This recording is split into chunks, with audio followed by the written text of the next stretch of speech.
So a little over a year ago, we were hiring a second sound effects/audio technician, which is a very important position for an audio theater company. Now, this person would be the fifth member of this very small Catholic nonprofit organization. So when you're that small, you got to make sure you get the right person the first time.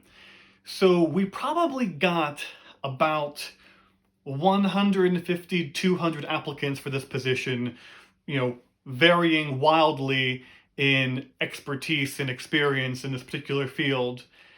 And what stood out to me with the cover letters and resumes were the people who had a clear understanding of what the position they were applying for was, and that reflected in their cover letter and resume. Their cover letter would mention the position that we were hiring for. It would mention, the name of it. It mentioned the experience they have and how it relates to what they can do in that position.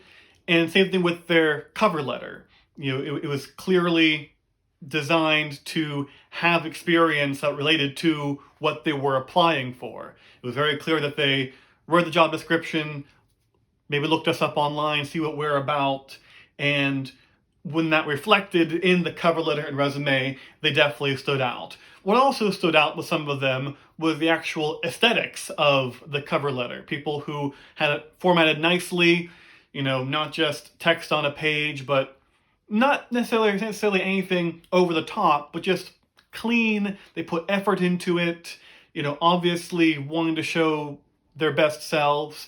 And even some people who did do more than that, maybe put different font for their name, or had it formatted a different way with some words on the side, or a color, or a shape, or whatever. You can definitely go over the top and just have something that's wildly confusing and messy and just has no substance of what's actually on the resume. But what stood out to me with people who I liked the most were not only that they were, clearly good applicants for the job, but that they put effort into learning what the job was about, putting that in their cover letter and resume. The people who put effort into these things that people see all the time, and some people who submit them might submit the same cover letter resume to a bunch of people. I know me personally, when I was applying for jobs, I would say, write a cover letter to this organization because I want to be social media for them. But then for this group where I want to be in a writing position, or in that group where it's more of a video position, it'd be a different cover letter and a different resume, relating more to the experience that's specific and, makes sense for that field. So I all had like a whole, couple page document, kind of like a mega resume of all my video positions and the experience with them. And same thing with writing or with social media. And so based on the job, I would, rejig my resume for that. It was a video job. I'd put the video stuff first, maybe a writing thing I felt that was relevant.